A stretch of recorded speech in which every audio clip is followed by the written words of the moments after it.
How those babies? How your babies doing? Thanks for asking. They have figured out how to get out of their beds, which means they now control when we get up instead of the other way around. But they're healthy and happy. Well, they'll be teenagers before you know it. You'll think that aliens have come down and abducted your beautiful kids and replaced them with terrorists, but you'll get through it. So I'm going to munch on some lettuce. It'll calm me down. Why, and I'm being really serious, can somebody in the comment section, why is vile, senile John Kennedy just allowed to... Look, you have these college protesters at the moment, and they are meant to be looking to their leaders as setting an example. But when the leaders are puerile, infantile, just pathetic... I mean, I don't know whether Kennedy sees himself as some washed-up, failed Craigslist does comedy, or whether he just wants to be a researcher for one of those Fox News primetime shows. But this can't be. If you were from outer space and somebody said, John Kennedy, he's a senior representative, he's a senator, you'd be going, go back to your lettuce. Mr. Secretary, I hope you'll hear the pleas from our chair to help the people of Maui. We've been through that in Louisiana.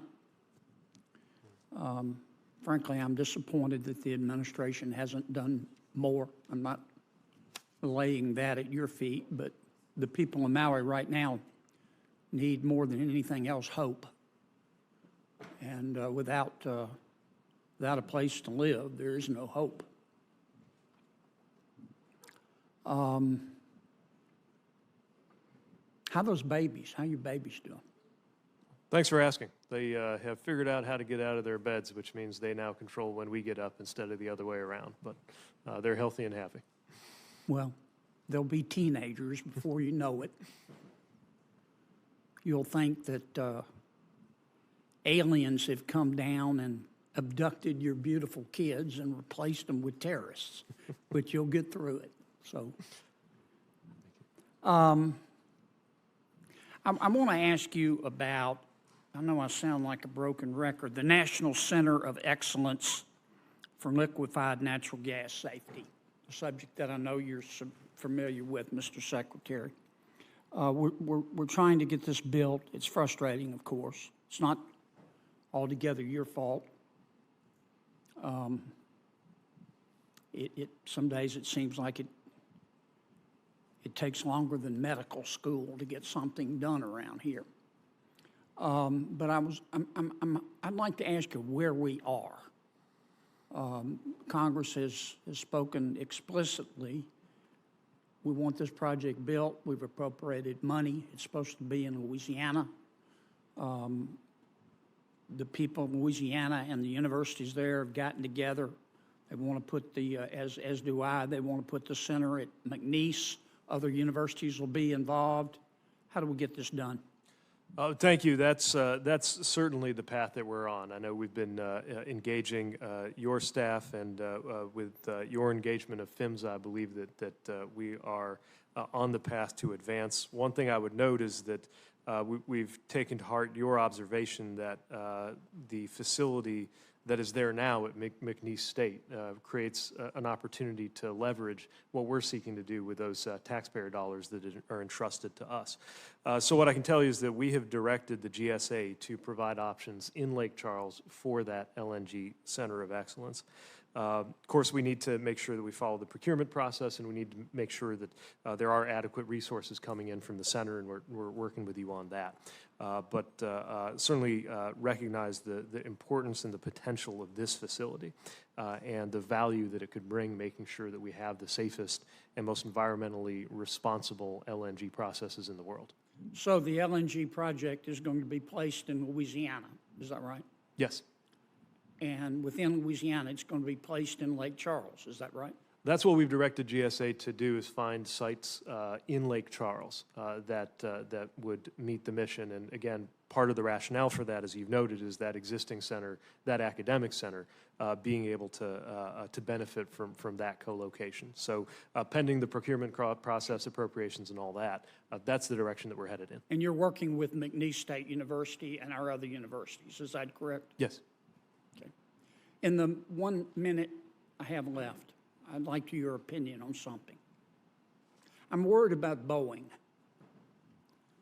not just from a commercial perspective, from a national security perspective.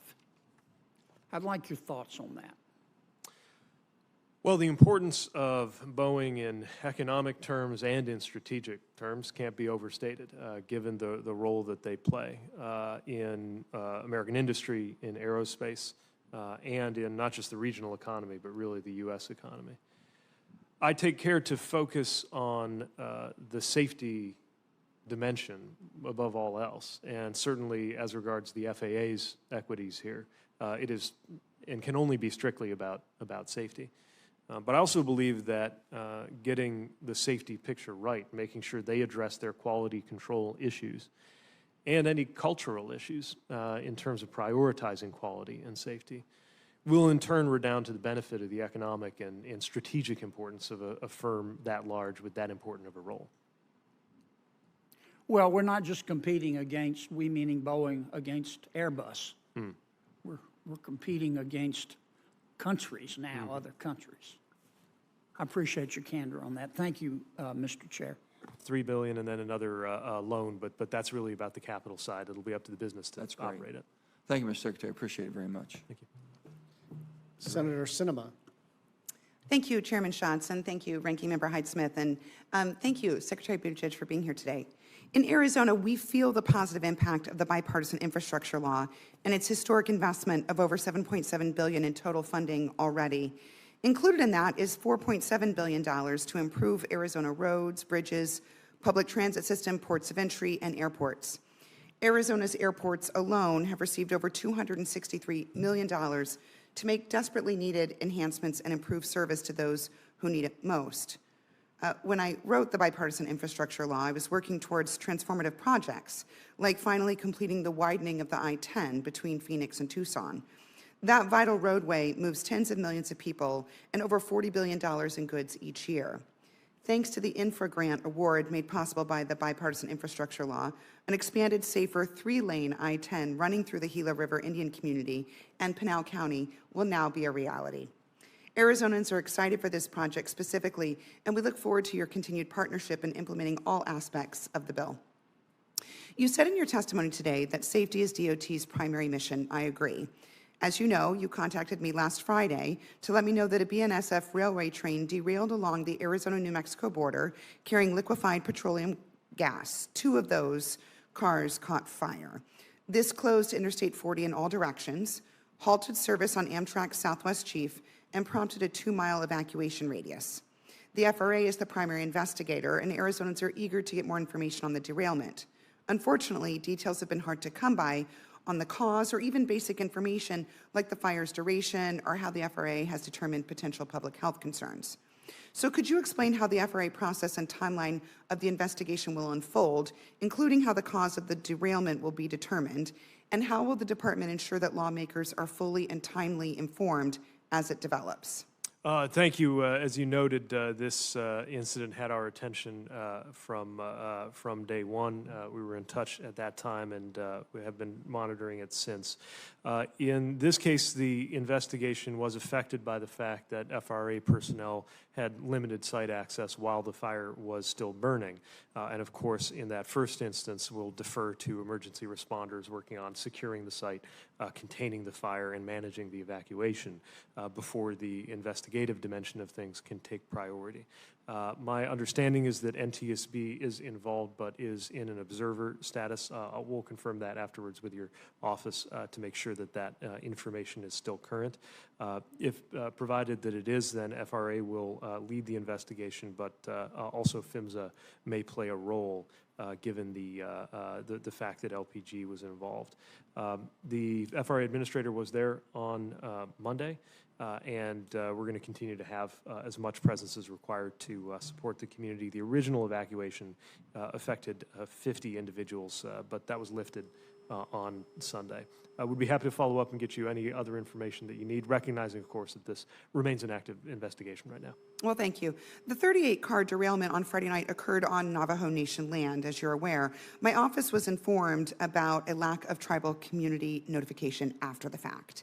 So the DOT's recent notice of proposed rulemaking requires railroads to provide critical information to state-approved first responders within a 10-mile radius. Does that rule intend to cover tribal communities? And if it doesn't, do you have plans to clarify the final rule? I would certainly expect so. I'll make sure to look into that. I can tell you at our level, I was on the phone with the Navajo Nation president promptly, but if the railroad missed any of its responsibilities for tribal engagement, I would want to know, and I can also tell you our Assistant Secretary for Tribal Affairs will also be conducting a site visit, and I'll make sure that's on his agenda when he's there. Great. I'd like to follow up on that. As you know, border infrastructure is critical to Arizona and to the country. The San Luis Port of Entry processes over 3 million vehicles and 2.5 million pedestrians annually. The Douglas Commercial Port of Entry will need significant roadway, utility, and infrastructure investment to fulfill its inspection obligations and reach the commercial and industrial potential it has for the surrounding area. So how will DOT prioritize investment to strengthen our economy and increase our border security by utilizing programs like MEGA, infra, and RAISE grants to support the movement of goods in and through border regions? Border infrastructure is very important for our economic future, and I think deserves to rate highly in our infrastructure plans and funding. And that's one of the reasons why I think many projects for border infrastructure or border communities have performed well in our discretionary grant programs made possible through the bipartisan infrastructure law. Just to mention some of the highlights, that includes the RAISE grant to the Isleta Port of Entry in El Paso from fiscal year 2022, the Infra 22 grant for Otay Mesa East, the rural grant that benefited an Arizona community along the border, and the Anzalduas infra grant for Texas. We are looking at extraordinary projected growth in terms of the freight crossings at these borders at a time when there's also, I think, been heightened attention ever since COVID to the fluidity of our supply chains. So I think that this will continue to be a priority, and as we see more and more applications come in, I think border-related applications will continue to compete very effectively. Thanks. Chairman, with your indulgence, one final question. Thank you. We were very happy to secure a commitment from DOT in the FY24 Appropriations Law to continue to support construction of the Interstate 11 corridor project. You know how important that is to our state. Can you tell me what the department is doing to aid the planning and development of the I-11? This is a project I know we've had an opportunity to discuss many times, given the high demand and growth that's taking place along that corridor, and that if you just look at the national picture, it is rare to find any area of comparable population and traffic growth that hasn't had some kind of direct interstate connection. The Tier 1 EIS got its record of decision in November 2021. I know that there are further phases and stages that are taking place, particularly on the Nevada side.